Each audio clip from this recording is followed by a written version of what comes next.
And so when you see in this system that is primarily automated market maker driven and primarily HEX USDC pair, 85% of it, when you see the price increase, it means there's more liquidity.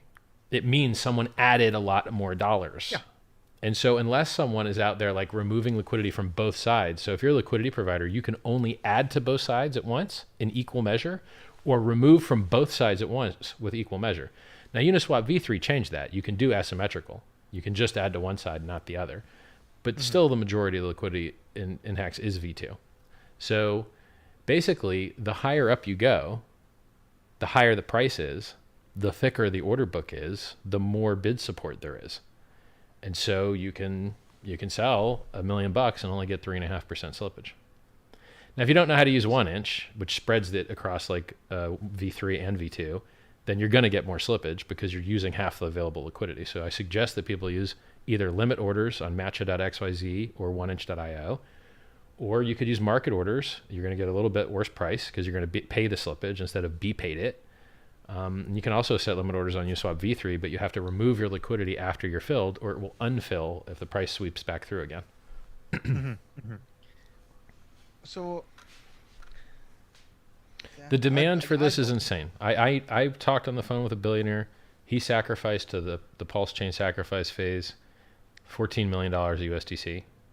We saw a guy donate to the Sense Foundation $10 million outright from Coinbase. He sent $10 million USDC, single guy.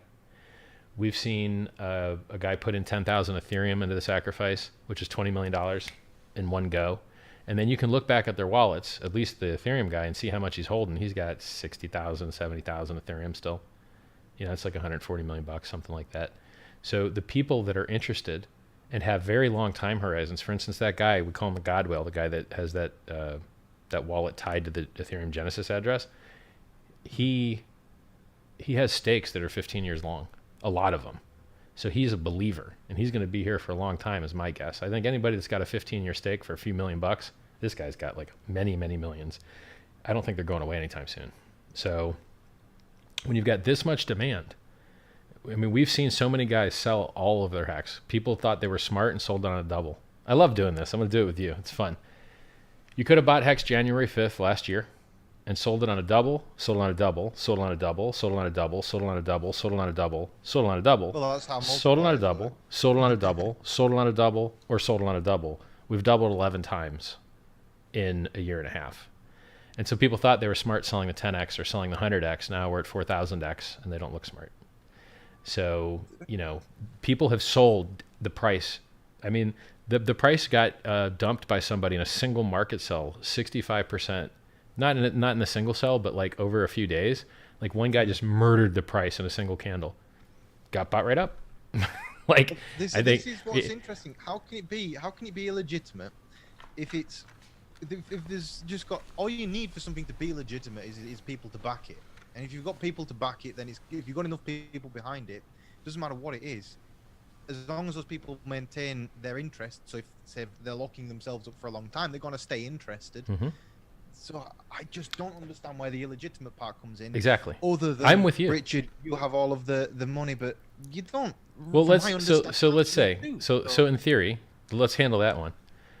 The best time to buy Bitcoin was when Satoshi owned 100% of the coins. The best time to buy Bitcoin was when there was no liquidity. The best time to buy Bitcoin was when there was no volume. And that same triumvirate or tripartite statement applies to Facebook, Amazon, Google, Apple, applies to everything. And so even if that were the case, even if one person had a huge amount of supply, you'd be like, that is how opportunity usually looks. Every founder of a new company usually owns 100% of the thing. And that seems to work out pretty often. So this is, remember I told you blockchain guys, they get confused about things. They think that cost is benefit. They think that waste is somehow value. They also get this confused. They think decentralization in the network, which is useful, somehow makes decentralization and ownership useful. It's not. So first of all, is Bitcoin decentralized? 42% of it is held in 2,000 addresses. But let's say it was. Let's say it was decentralized. It still drops 85% every 4 years. So far, I thought hopefully on the decentralization side. meant no dump. What happened? The order book doesn't care if 1,000 plebs sell or if one whale sell. It doesn't matter. And as far as having to sell goes, hey, remember when Jeff Bezos sold all his bags and dumped on the Amazon? You remember when Elon Musk sold all his bags and dumped Tesla? You remember when Satoshi sold all his bags and dumped Bitcoin?